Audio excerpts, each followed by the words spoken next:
Então, está aqui, mecanismos de reposição de substâncias perdidas que evitam o esgotamento do solo. Quando você planta em algum lugar, só geração após geração de vegetais, o solo é esgotado em micronutrientes. E é logicamente que a gente tem que repor. E a adubação química é a adubação mais indicada, orgânica também.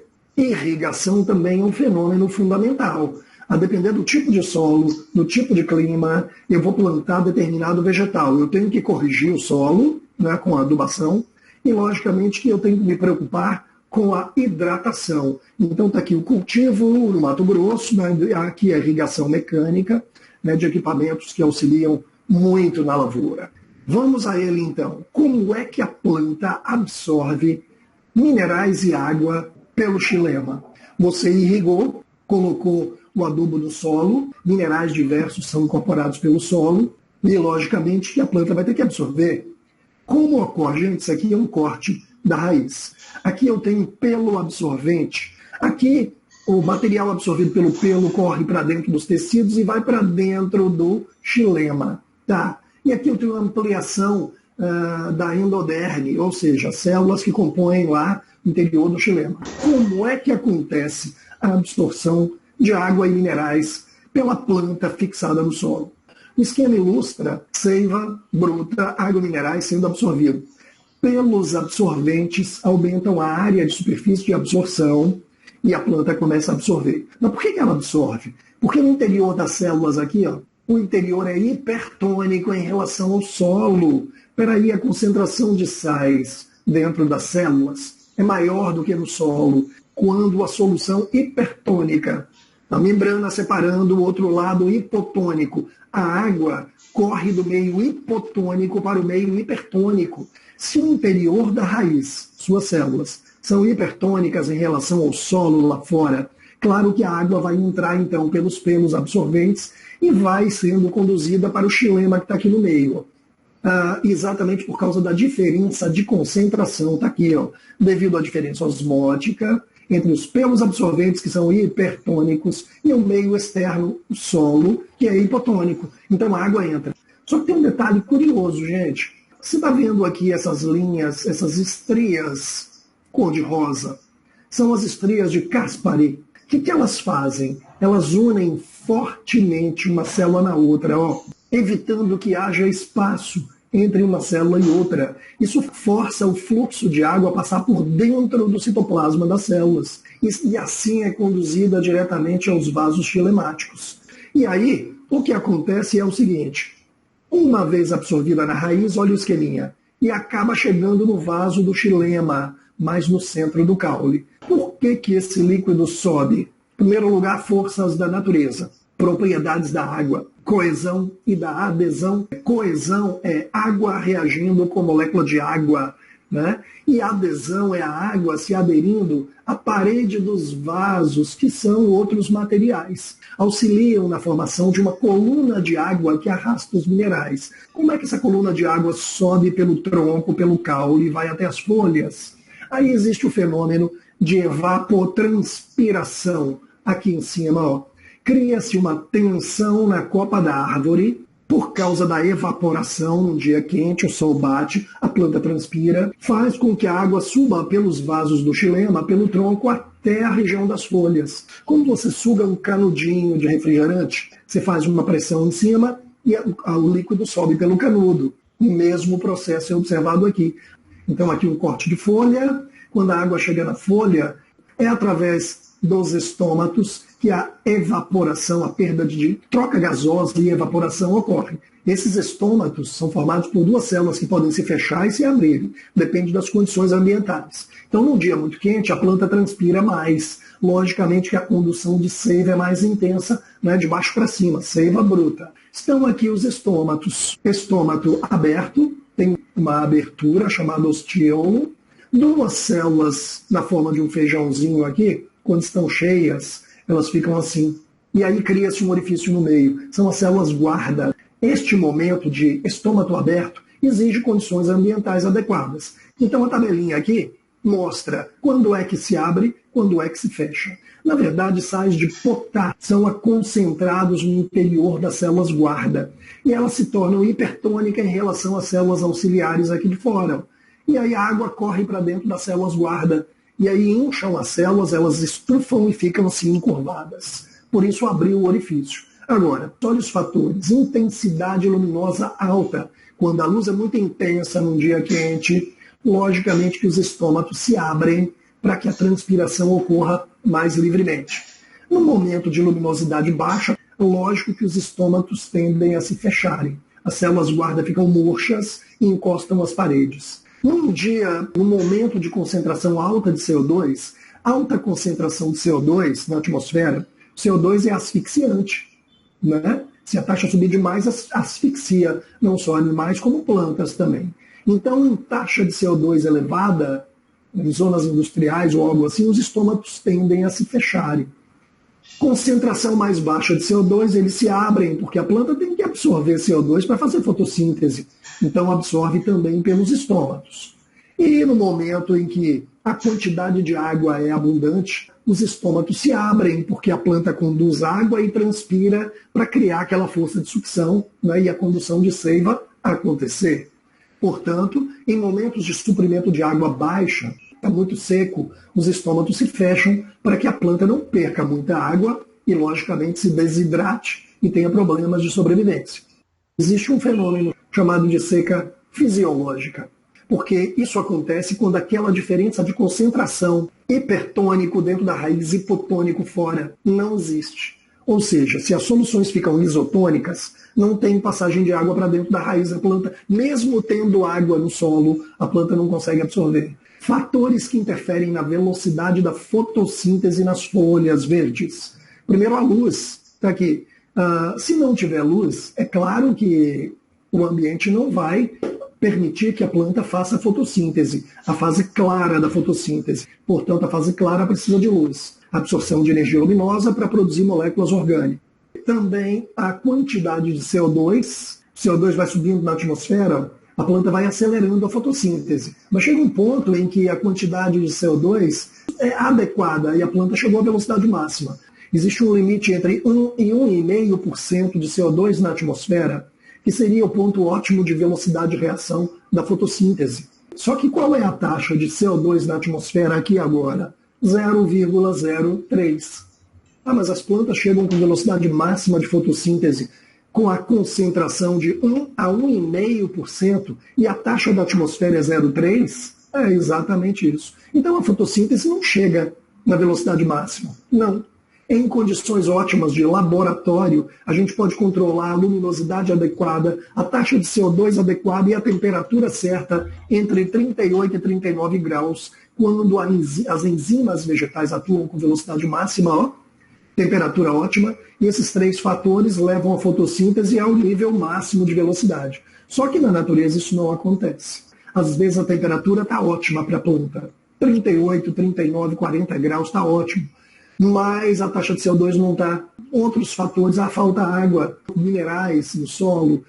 Três fatores, então: luz, quantidade de gás carbônico e temperatura ambiental são fatores cruciais para a velocidade da fotossíntese atingir um certo nível. Aqui eu tenho, galera, um gráfico de absorção de luz. Você nota que a frequência do gráfico é menor na cor verde. Então não tem absorção. Nós temos dois tipos de clorofilas principais. Na verdade são 4, mas dois tipos principais, a clorofila A e a clorofila B. Clorofila tipo B absorve com maior frequência na cor azul e menor intensidade, tendendo ao vermelho aqui. A clorofila A absorve em luz azul e absorve em luz vermelha também. Gente, são as duas cores mais absorvidas do espectro de luz. O azul, depois o vermelho. Já vi isso em questões de vestibular muitas vezes. Fica ligado na coloração. Quando a luz branca bate sobre um prisma, há refração. Então você tem um leque de cores do arco-íris. Mas as frequências azul e depois o vermelho são as frequências mais absorvidas pela planta. Não esqueça disso. Gente, um outro gráfico traz aqui os pontos de compensação e saturação luminosa. Você se lembra que o vegetal é um ser vivo, respira também e faz a fotossíntese ao mesmo tempo. Então, esse gráfico ilustra muito bem. Aqui, ó, a linha reta aqui do gráfico representa a taxa de respiração, que é constante. Está vendo? Ela não oscila. Ela é constante durante o dia, durante a noite. Intensidade luminosa nesse eixo, velocidade da fotossíntese nesse eixo. Ah, mas não está escrito velocidade de fotossíntese. Está escrito quantidade de CO2 consumida na fotossíntese. Nós medimos a fotossíntese, a velocidade, pela taxa de CO2 absorvida, ou até pela quantidade de oxigênio liberada pela fotossíntese. Intensidade luminosa, luz, zero. Está vendo? No ponto zero. À noite, a planta consome oxigênio e libera CO2. Ela não está produzindo oxigênio. No início da manhã, a luz vai aparecendo, a fotossíntese vai aumentando a velocidade. Nessa linha, ó, vai chegar um ponto da manhã, sei lá que hora é, 6h30, 7 horas, 6 horas, não dá para saber. Depende do sol, depende do dia, nublado ou não. Vai chegar um ponto da manhã em que a produção de oxigênio é igual ao consumo da respiração. Esse é o ponto de compensação fótico, quando a taxa de respiração se iguala à taxa de fotossíntese. Então, o consumo de oxigênio e a liberação de CO2 ficam iguais, mas a luz não para de aumentar. Ó, nesse eixo vai aumentando, 8 horas, 10 horas, meio-dia, entre 12h30 e 1 hora da tarde, velocidade de fotossíntese atinge o ponto máximo. Ponto de saturação luminosa, que é isso? É o ponto de luz mais intensa do dia, em que a planta faz fotossíntese, consome CO2, mais CO2, porque está fazendo fotossíntese mais acelerada, e libera mais oxigênio. Neste momento, a taxa de liberação de oxigênio é muito maior do que o consumido na respiração, certo? E é esse oxigênio liberado aqui, logicamente, que a gente respira. Claro que isso vai se manter ali 1 hora da tarde, 2 horas, 3 horas, 4 horas, 4h30, 5 horas, a luz começa a diminuir, depende da estação. No inverno ela desce mais rápido, vai escurecer. Então a fotossíntese diminui a velocidade. Eu estou falando da fotossíntese porque a gente está medindo a fase clara da fotossíntese. Eu estou medindo a fase que libera o oxigênio. Mas eu posso medir pela fase escura, que consome CO2 para produzir glicose. Não é isso? Consumo de CO2 na fotossíntese, liberação de CO2 na respiração, taxas iguais. Então esse é o ponto de compensação luminosa. O que é o ponto de saturação? É quando a luz atinge o pico do dia, 12h30, 1 hora. A taxa de oxigênio liberada atinge o limite máximo. A taxa de CO2 consumida na fotossíntese também é máxima para fazer glicose, não é? Na produção de moléculas orgânicas. E a respiração está constante ali, ó. Então é menor, as liberações de CO2 da respiração e consumo de oxigênio são taxas menores do que a da fotossíntese, tá? Nesse momento de saturação luminosa. Equação da fotossíntese, para você se lembrar, cada 6 moléculas de CO2 absorvidas pela planta, pelos cloroplastos, se juntam a 6 moléculas de água, ó, hidrogênios da água, carbono e oxigênio do CO2 para gerar glicose, produzindo uma de glicose, OC6H12O6, na presença da luz, claro, né, liberando 6 de oxigênio como resto de reação. Aí a equação simplificada. Comparando com a da respiração, glicose mais 6 de oxigênio, né, gerando no final 6 de CO2, 6 de água e energia acumulada. Lembra 38 ATPs de energia? Observe como uma equação é o inverso da outra. Enquanto a fotossíntese consome CO2 e água e energia, fabricando glicose e liberando oxigênio, a respiração consome glicose e oxigênio, liberando CO2, água e energia. São reações inversas. E por causa das duas, a atmosfera se mantém com as taxas de CO2 e oxigênio mais ou menos constantes. Uma equilibra a outra. Lógico, tem ação humana com a indústria e tudo mais, que acaba alterando determinadas taxas. Mas a natureza se mantém a partir do momento que surge a fotossíntese e a respiração e um processo equilibra o outro. Gente, então a gente está falando de condução de seiva, de fotossíntese, e aqui é um experimento realizado, simples, do corte do tronco de uma árvore. Aqui é a árvore jovem. Cortei então um anel de casca em volta do tronco. Cortei ontem, bati a foto e coloquei aqui. Mentira. Então, está aqui o anel, o chamado anel de Malpighi. Pesquisador, aquele mesmo Malpighi lá do sistema excretor, lembra do glomérulo de Malpighi? Você se lembra, não pode esquecer, que os vasos do tipo floema vêm das folhas em direção às raízes, logo abaixo da casca. Quando eu corto uma casca grossa, eu levo o floema. Olha o que acontece, a seiva elaborada desce das folhas em direção à raiz. Quando chega aqui, não passa, não consegue passar para a área de baixo. Olha como a área de cima está mais dilatada, mais desenvolvida do que a área de baixo, que não recebe mais seiva elaborada. Esse é o anel de Malpighi. Isso aqui é uma prova de que os vasos do tipo floema estão logo abaixo da casca. Mas é o seguinte, está aqui o xilema mais interno, o floema mais externo, a casca da árvore. Seiva elaborada, quando a planta faz fotossíntese nas folhas, né, a glicose e os elementos produzidos vão ser acumulados no fruto. Mas a seiva elaborada desce pelo floema e vai chegar até as raízes aqui embaixo. Quando a glicose chega na raiz, claro, as células utilizam seiva elaborada, então consomem a glicose, a perda de glicose. Na folha, a fotossíntese é realizada e produz muita glicose. Então a seiva elaborada fica hipertônica, então suga a água, né, dos tecidos ali e acaba aumentando a pressão naquela região. E por causa do aumento da pressão na folha, essa solução é empurrada para baixo, em direção à raiz. Chegamos então à parte de hormônios vegetais. Essa parte cai muito pouco em vestibular, mas de vez em quando aparece. E existem alguns hormônios vegetais, aproximadamente ali 5 hormônios importantes. E nessa tabela comenta sobre funções. Por exemplo, tem aqui 3. A auxina, ou AIA, ácido indolil acético. Esse é o principal hormônio vegetal, gente. Grave o nome auxina. As auxinas interferem no crescimento das plantas, interferem de várias maneiras. Alongamento das células, o fototropismo, atração pela luz, o geotropismo, atração pela terra. Na dominância apical, lembra das gemas apicais que fazem a planta crescer longitudinalmente? Então a auxina interfere ali naquele crescimento de dominância apical e até no crescimento dos frutos. Onde é que é produzida a auxina? Meristemas do caule, tecidos embrionários, folhas jovens, frutos, sementes. Então tem várias regiões que produzem esse hormônio. O transporte desse hormônio é junto com o floema, tá? Com a seiva elaborada.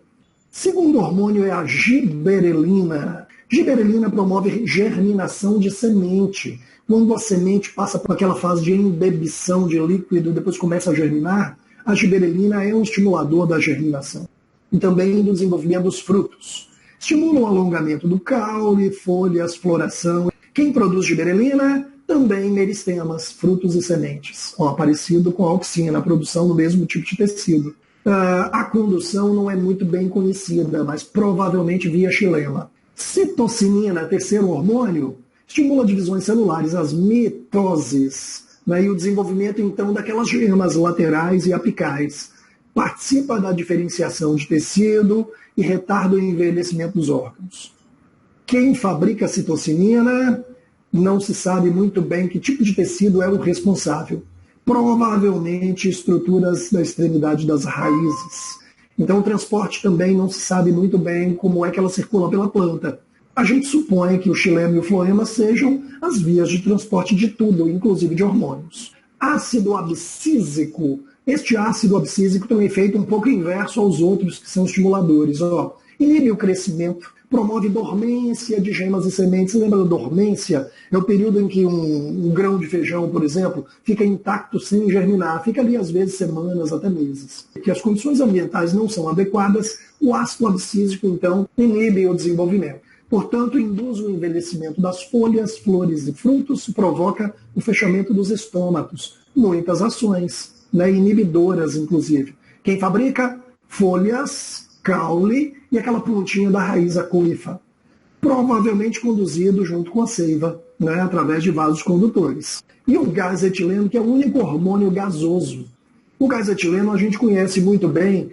Por quê? Porque é aquele hormônio vegetal que quando você tem uma fruteira e tem uma laranja madura no meio das outras, as outras amadurecem rápido. Quando uma laranja apodrece, aquele mau cheiro de laranja estragada, o gás etileno é liberado e acaba contaminando as outras. Contaminando é uma maneira de falar, né? Acelerando o amadurecimento das outras. Então você tem tirado ali aquela fruta muito madura. Induz o amadurecimento dos frutos, atua na abscisão, na queda das folhas. Diversas partes da planta produzem e difusão através dos espaços de célula em célula, que você não pode esquecer. AIA, principal hormônio, ele age de várias maneiras. Olha só, ação da auxina na dominância apical, nas gemas. Planta intacta, gemas laterais, gemas apicais, está aqui intacta. Peguei uma tesoura, cortei a gema apical. E aí coloquei uma substância, um gel, né, contendo auxina. Está aqui. A auxina ficou aqui, as gemas ficam inibidas, ó. Na verdade, o que acontece é que a planta não cresce. Ela inibe, né, o crescimento aqui. E aí a auxina interfere no crescimento das gemas quando você aplica ali. Aqui eu tenho a disposição da auxina no ramo de uma planta. A auxina distribuída, a planta está crescendo para cima. Mas se você coloca a luz, uma janela, a luz do sol, a planta aqui, a janela vindo de lá, e a luz bate sobre a região lateral da planta, como está aqui, ó. Quando a luz atinge a lateral, as moléculas de auxina correm para o outro lado. Elas se concentram do lado escuro. Como a auxina acelera a reprodução celular, o lado que tem auxina cresce mais rápido e a planta inclina para o sol. Aqui são produzidas no ápice do caule, migram da região oposta à luz, promovendo o alongamento celular e a curvatura da planta em direção à fonte de luz. Aqui eu tenho raiz na letra A, gomo ou galhos na letra B, né, e o caule na letra C. Certo? Olha como a auxina interfere sobre a raiz. Em dosagens menores, a raiz cresce mais. Em dosagens maiores, a raiz é inibida. Está vendo aqui? Inibição e estimulação nessa linha. Concentração em partes por milhão. Maiores acima da linha, menores abaixo da linha. Já o caule é o contrário. Em doses menores ele não cresce muito, não. Em doses maiores ele cresce mais. Os gomos ou ramos são intermediários na dose de auxina. Beleza? É um hormônio importante esse. Tá? Gravitropismo. Atração em relação ao solo, a gravidade. Olha só. Aqui eu tenho o crescimento antes da aplicação da auxina, né, da utilização da auxina. Um ramo da raiz, né, um ramo vegetal, folhinhas. Aqui zona pilosa de pelos absorventes. Aqui a raiz, aqui é porque cortou um pedacinho aqui. Mas você tem o seguinte, o caule tem geotropismo negativo. Ele tende a crescer em direção à luz, né? Ele tem fototropismo, ele vai para cima. O solo está aqui embaixo. A raiz tem geotropismo positivo. Auxina e queda de folha. Gente, olha só a foto da floresta. Todas folhas caducas que caem, né? Em florestas temperadas ocorre a perda de folha no outono, né, e é devido à redução da taxa de auxina. A auxina acelera o crescimento dos ramos, né, o desenvolvimento das gemas apicais e das folhas e tudo mais, alongamento das células. E na falta de auxina, por causa da mudança de estação, reduz a produção, há uma queda de folhas em muitas plantas. Isso acontece no outono, essa troca de folhas. Né? Tipificação de auxina.